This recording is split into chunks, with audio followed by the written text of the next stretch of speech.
Corey with another podcast for Healing for Yarning. Come out to cold Campbelltown tonight, see one of the brothers. For over to you, bro. Introduce yourself. Yeah, thanks for having me, bro. I'm Joel. I'm from Campbelltown here. Family's from like South Coast, grew up there. Dad's blood's like in Tassie and Lower Victoria. And yeah, grew up like most of my life in Campbelltown. Bounced around a bit growing up. Liverpool, Ashcroft, Miller, Macfields, and then was down like Nowra, Bommo, all that stuff. So yeah, but yeah, that's me. So Yeah. Ewan man. Ewan man, yeah? Yeah. Beautiful. It's beautiful country down in Ewan. That's good. So, yeah, Campbelltown, how's it been growing up out here? Yeah, good. Like, wouldn't change it for the world, bro. Like, I guess it shaped me as a person, as who I am, and I got all my connections from here, and Yep. I guess all my life lessons from here. Growing up was like I'm one of 7, and then I got like another three girls, 1 boy on the other side. Yep. Haven't met them, but don't really do much with them. But never seen them or whatever. But I was one of seven boys in a household. Had mum at one stage, like a single mother. She's good. But yeah, like I guess growing up, you can imagine it, like an whole footy field of boys.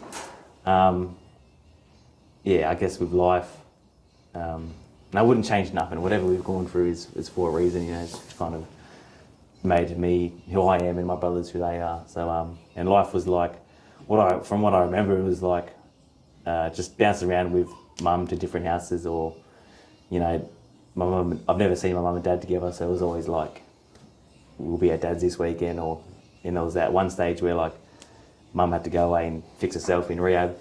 So I went lived with my dad for a bit, and best thing I could, it was good, good times. And then I think I stayed with Glenfield at that age. I think I was like 12. Living in Glenfield, and then I remember catching the bus and that, train to school pretty young. I remember there's a story where, little gas fan motorbikes? Yeah. Yeah, so my brother had they got this one, there was a little motor scooter, had 2 seats on it. I always yarn to him about this as well, but I remember we used to ride from Glenfield, and we were allowed to ride from Glenfield. I was in year 6, so 12. Yep. He was in year 8, so 14. Yep. Used to ride from Glenfield to Campbelltown on this scooter. He'd drop me off school, take it to my mum, stash it there in Heads. And on the main road, you know what I mean? They can only go 40 kilometres an hour. But that was normal, you know what I mean? So, live with my nan for a bit too. I got a really good bond with my nan. Because when my mum went away, all our brothers got split. Yeah. So the 2 youngest ones went with their dad, the 2 oldest ones went with their dad. I went with my dad as well, with them, and then the 2 older ones too went with their dad. So then, but then there was a stage where I went with my nan while she was still away, and then I guess a good thing about my mum too, she never physically lost us. So I remember, we used to do, Docs comes in and whatever, talks to you at school or whatnot. It'd be another meeting, and we're always we kind of knew what to say. Yeah. We weren't stupid kids, so they'd come in and just ask us hey, can we have a talk? And we knew, because we were not dumb.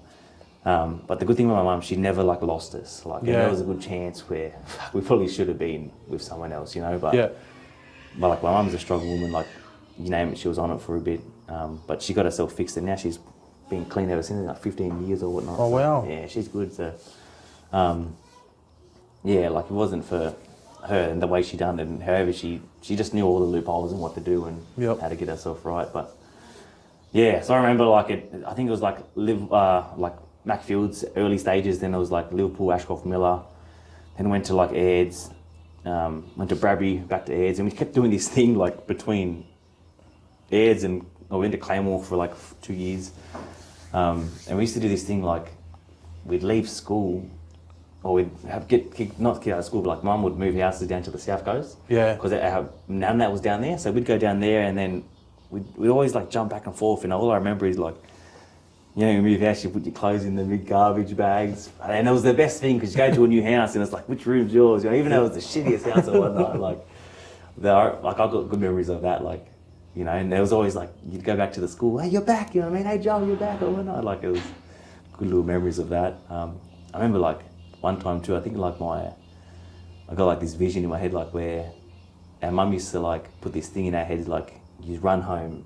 When he's finished, like when you go to school, you run to school. When you leave school, you come back. Because there was one stage where my youngest brother's dad was like kidnapping, and he ended up kidnapping my little brother and took him back to Sydney. And I was, you know what I mean? And so I remember like, as kids, he used to be like, we've got to run, you know what I mean? So there'd be like times, and it was only like maybe like 10 minutes away, but we had this thing to like, we have to get home straight away. So, and I think one time he actually got took with his thing and back up to the Sydney. So, but that's me. Eh? Yeah, no, deadly, bro. And you talk about your brothers there a bit. How's your bond with your brothers? Yeah, they're good. Like they're on their own journey and they're still doing their thing. You know what I mean? But I love them to death, and they as hard as they try, you know, I always got to respect their efforts and whatnot. But yeah, like the little son, like the second youngest one, you know, he is who he is, and I got a good relationship with him. But like I think they're still stuck in their own world too. Like they kind of struggle to find who they are and what they're here for. Like, see, I'm pretty lucky. Like I was lucky enough to go out like bush and learn, you know, all this cultural side of things where they haven't even touched that. You know, and then they wouldn't have. I don't even think they'd have any interest to somewhat. You know what I mean? Like maybe, you know, how to make a didge or a kulman. You know what I mean? They love that stuff, but like, I guess they haven't really had the time, and they're really like drive to, I want to go out bush and learn this stuff. So, and I was lucky enough to like meet uncles like Uncle Jazz, Uncle Waylon Boney, and then get taught from the old fella as well, who they've been taught by Paul Gordon. So because I've kind of tapped into that, it's made me who I am too as well. And I wish they could come along and kind of, you know, want it, not just you know, like take it. You know what I mean? So yeah, I think that would be a good thing for them if they could kind of get involved with a bit more cultural stuff. And kind of, but they just, I guess they got to want it themselves. I can't just. No, exactly. You know, so how did you, I guess, stumble across that and get yourself going out bush? So I was at Canberra, and then I was playing rugby down there. I was in like the Brumbies Academy or whatnot, and just playing footy. And then I ended up speaking to Uncle Pello up here, and he got me down to an uncle named Uncle Spilly, and they're already going out learning bush and whatnot, going out doing stuff. And he got me down there. I think I was 18, so I was just going out bush I've been going out bush from like 17, 18 years old. And just, you know, the more you go out, the more you learn. The best place to learn is on country, you know what I mean? So it's not from a book, it's not from a teacher, it's from being on country, you know what I mean? Like the old fella says and the uncle say, like, the songs, the story, the law, the lessons will always be here because it's in the country. It's not in a book, it's not there. So, you know, Uncle Whale says, until this earth is here, unless it blows up, then that story will get lost, you know what I mean? But it's because it's in the country, so it's not in the people, we're just the vessels, you know what I mean? I was just lucky enough to find them, and at a young age, and I just kept showing up, and it's not because I had to, it's because I wanted to. This used to be normal for us, you know what I mean? Like, so, you know, like, I guess church with white fellas is normal for them, you know, and that's what they've got. We've got, but it's different culture and religion, you know what I mean? But it's another story, but like, this is what we used to do on the daily, this was our life, and now I'm kind of like, I'm loving it, right? Like, so, need to get back out, but just been freaking kids and whatnot, but no excuse, you know. You'd know too, you know. Life gets in the way of trying to do things that we, you know, really want to be doing, but it's also definitely got to be fathers as well. Yeah, exactly. That's it. How's it been being a father? Yeah, good. Yeah, it changes. Yeah, like you'd know too. Yeah, like it's it's like another level from where you already were. You know, you might have thought it was already sweet, but it's a whole different world, and you even feel that sort of like there's even that feeling of I'm a man, I'm a provider, I have to do this. It's not just for me now, and everything you do is like, can I do it because I've got them? Like kind of that second guessing. Well, you're not asking yourself, you're also asking the big boss in there, you know, their mum, and it's not that you have to. It's you kind of need to, like, and you want to, you know what I mean? Like, like we got knockout coming up. I can't see myself going up Friday, staying Saturday and Sunday. I see myself driving up Friday night or Saturday morning, playing at 9 or whatever, and leaving straight away as soon as we're out. Like, and as much as I want to be up there, it's just like I feel bad because I want to be home too. You know what I mean? Like, and if we bring them up there, you know, it's a hassle. You know? It's not a hassle, but it's harder than what it could be. Yeah. And they're better off here anyway. So. Yeah. Until they get a bit older and you can trust them. Yeah, 100. Just sit when you tell them to sit, they sit. But yeah, so going back to the Brumbies playing rugby union, how How'd you get into rugby union first and foremost? I was playing league for ages, and to be honest, I was shit, and but I was like, I'm not shit. I wasn't fast. I wasn't strong. I had that like skinny fat body. You know what I mean? Like just your average Joe, and but I just kept showing up, I guess, and it was like I was playing league. I did like a SG ball with Canberra. Yeah. Quit within 2 weeks because it was too far, and like my mum and I can't blame her. Like she just had her own things going on. She couldn't even get us to school. You know what I mean? Yeah. Like, we had to get ourselves to school. So that was never going to happen. And some people always like still say like, "Oh, you had the opportunity," like, but you don't understand. You know what I mean? Like there was a bus that could get us from here to there, but who's going to get me from there to the house? You know what I mean? Yeah. Like, and I'd walk. You know what I mean? And that's what I did for the first couple of times, but can't keep doing it. So that, and then I just kept playing. Like I played 20s when I was like 16, just for Penrith out there, rugby union. Yeah. And then I don't think I ever won a game with them for like 3 years. I've definitely lost more than what I've won, but just kept showing up, and then I made I got lucky enough to make I did a trial for like the Waratahs. There's like the possibles and probables. Yeah. And I made the Australian Barbarians team from that, and that's the 20s Aussie Barbarians. So I did that, and from there I got picked up with the academy, and did like a sevens thing. So I played the academy, played some, like it was good footy, and then 2 weeks in I did my shoulder, so I freaking stuffed myself from there, and I still played the year in Canberra, but then I come back here, and then I just kept bouncing between like an injured shoulder. I think I like dislocated, like everyone's got their stories, I had like 11, 12 times. I just fall over it, dislocated, and then got the Rico, and then from there just love rugby union, but now I'm back to league, so I'm just playing local comp here, first grade. Yep. And I'd say this is my peak now. Like at 25, 24, I had a good year last year at the Goannas. Yeah. Brad Takarangi, Eastwood, and that. Yep. Some big names in the team. And I'm just loving it. Like used to be a 5'8" fullback. Now I'm playing lock second row this year. Yeah. I was picked in this year. Have that Simon Wolford from Canberra too. He's that coach. Yeah. Good guy. I really like him. So but yeah. So still playing now.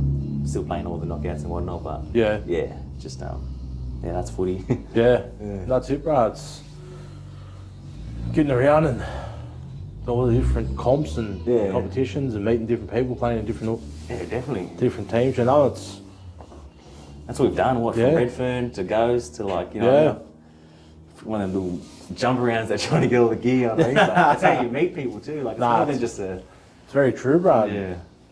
Yeah, speaking about sport, that's where we met, playing cricket. There you go. You know what I mean? All Blacks. Yeah. Again, the All Blacks. And did you ever think you'd see yourself playing cricket? Nah, no way.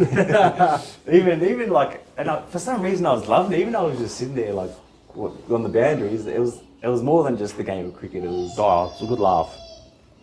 with you in the team. You don't even think about cricket. It's not called a comedy show. You know what I mean? Like you wouldn't understand. You probably wouldn't even find yourself funny, but. With the mix of players that we had, frick, it wasn't a game of cricket. That was the best. Yeah, it was more about the laugh. Yeah, and the banter between us, and I think we played a few games where the other side looked at us and go, "You pay each other out more than you pay us out." It's like, mate, I'm not here for you. Same for you. Yeah. Oh, that was the best. And the way I put it to people, it's you're giving up your Saturday in the middle of summer. Oh yeah. If I'm not here if I'm not here laughing, what am I doing here? I'm not going to be here. Oh, definitely. No, exactly it, bro. So, you've talked a little bit about your family and football and stuff. What about your work life, bro? How's that been for you? Yeah, good. Like, jumped around in a few jobs as I was chasing footy or whatnot. I've always like I'm working like 2-3 jobs now. So I work. Currently I'm doing like just a signing station job, but I do a bit of stuff here, PT. I got these like company called Doghouse Fitness, and I just do some PT here, but I also work at F45 Campbelltown. Yep. Just do some gym instructor there, so just that. But like when I can, I'll dab into this when I can, into my own stuff. But because that's the place here, with gym set up here. So but other than that, I'll work with a handyman on Saturday, Sunday, just some bit of cash. And I also make like a bit of artifacts and whatnot that I've learnt from the old fellas and the uncles how to like, adapt to that and work that magic. So like kind of just hop around from whatever I can, I guess. And I enjoy doing it. Like I enjoy training the young boys here. Got like maybe a clientele of like 5 to 10 boys that constantly come. Yep. And it's the best. And I probably don't even want more because I can kind of tap into them a bit more. And then like I've got 2 boys, like they're half Lebanese, half Australian, and they're just like, they remind me of like a somewhat like my brothers, like just good people, good hearts, but just figuring out why they're here and what they're here for. So they come here and half the time they don't even want to train, but it's, and I tell them that you don't got to come here to train, you know what I mean? Like you can come here and you can talk to me, whatever it is. And I kind of love that because it's, you know, you got them soft spot, you got a soft spot for them, you know what I mean? Because you know where they've come from, you know what I mean? And their mum, Naomi, she's a good lady, and they like gives them whatever they want, but them kids don't realise like how special they've got it until, and it's almost like that saying, you know, you don't know you have it until you lose, you know what I mean? So, and it sucks that it's like that, you know what I mean? Like, you know, they have to realise like, or lose something to realise like how, and that, you know, I guess like maturity too comes out in age, or I believe it comes with experiences, not much age, you know what I mean? Like you get fellas that learn a bit early because they've seen a lot more things than they should have. So like I guess like we saw enough at a young age to kind of learn, you know, that street smart, but also like knowing what to say and what not to say, you know what I mean? How to say things. So, and we learned that from the experiences, and you know, I'd rather myself go through it than anyone else, you know what I mean? So yeah, like that's what I do, just bounce around from things. But I love this gym space. And it keeps me accountable too, keeps me fit. So you know, happy, stronger, longer lives. You know what I mean? So yeah, it's good. I enjoy it. So. Man, how often you get out of your way yourself? Oh, I've been slack lately. But I try and do 7 days if I can. For 5 at the max. A week. But I guess it's the quality of training. Sometimes I'm slack, but you get them days, you know, like. But I usually try and bring some boys and just get the boys to train with me, so it keeps me accountable too. So we've had a few sessions with the boys.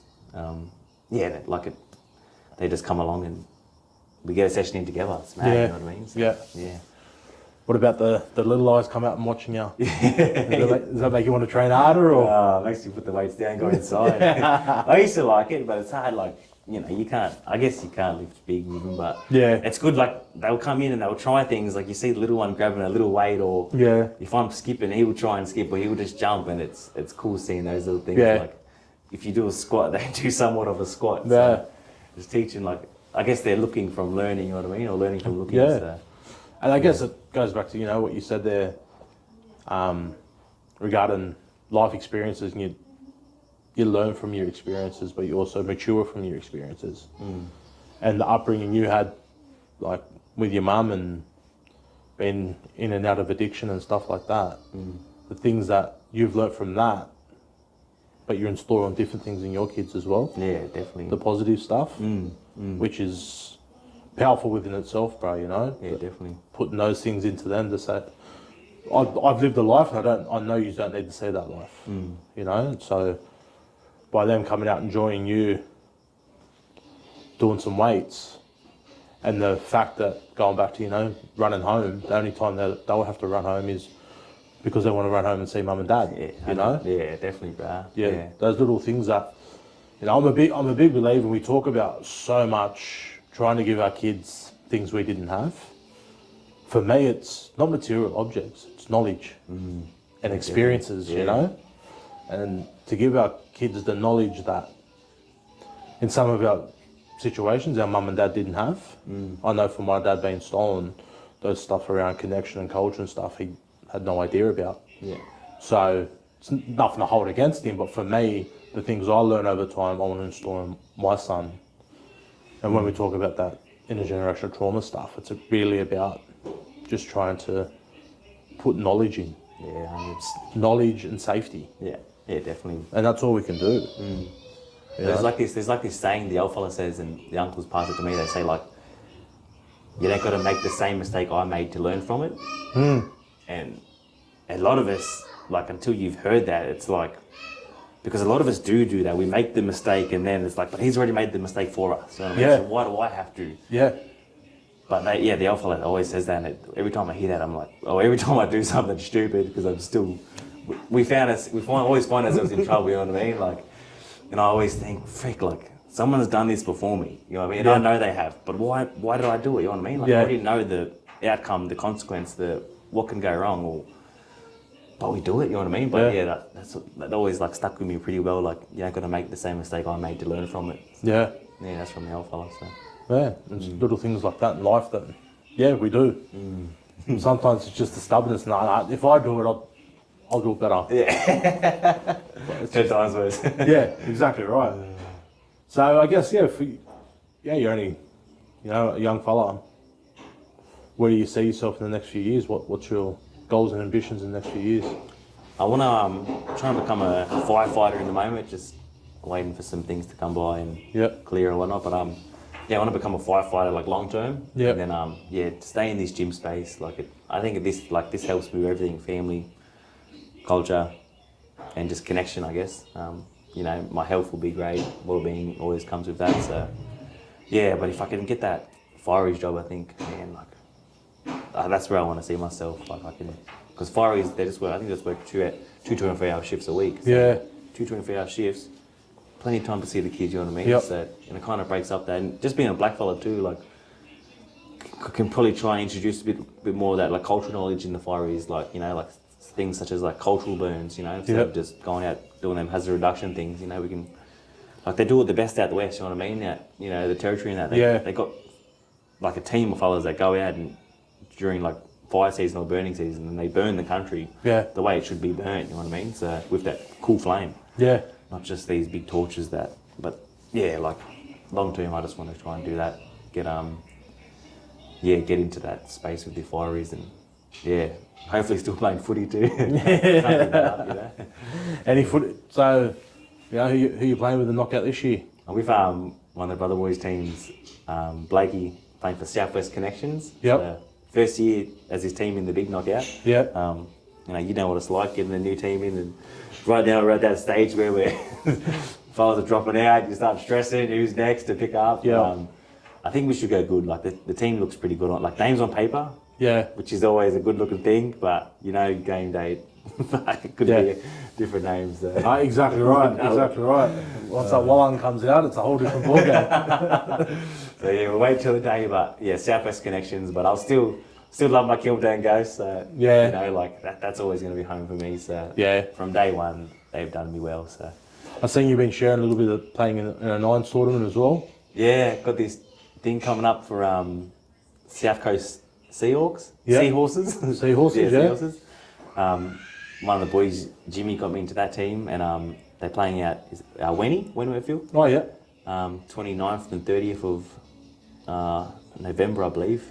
But in that space there, like I think it's just Jimmy was saying like it's a good avenue for young fellas and up and coming, but even still like I guess I'm only 25, you know what I mean? So to try and not just crack it, but still just showcase a bit of what you got. So if I keep myself fit, surely like we should be alright. But the team looks pretty solid, team looks stacked, but I think it's more the platform that that's on. I think it's going to be on KO or whatnot. So I went to the knockout. But nice. Yeah, it's just 9. So I think if I just stay fit or whatnot, I think that's the best thing I'm good at, just running all day. So 9 minutes of footy, if I can stick in there. So, but the team looks sweet. So just it should be a good little tournament. So nice, bro. Keen for that. Well, the final question I ask everyone, bro, is when it's all said and done, what do you want Jolie to be remembered for? It's a hard question, eh? Probably just maybe there's this quote that says Denzel says it. He says, 4 down 7 times, get up 8. So I want to be remembered for probably like, you stuff up, just get up and go again. So just turning up, Yeah. Yep. 6 again, just give it another crack. So that and always smile. Yeah. Well, you're always smiling, guys. Always smiling. You remember for that. They say I got this thing, even like when I have swacks in like whatever, for whatever reason, I've still got this space here and it confuses people. It was a good thing. So like give Boxer a crack or something. But probably just keep smiling. Smile assassinate. That's it. Thanks for being a part of it, bros. Thanks for having me, cuz. All good, bro. Love you, brother. You too, brother. Thank you. Ooh, how'd I feel, bros? That's mad. When you say like It's just the yarn. Fuck, it just feels like it just goes. Yeah, It is a yarn, you know what I mean? yeah.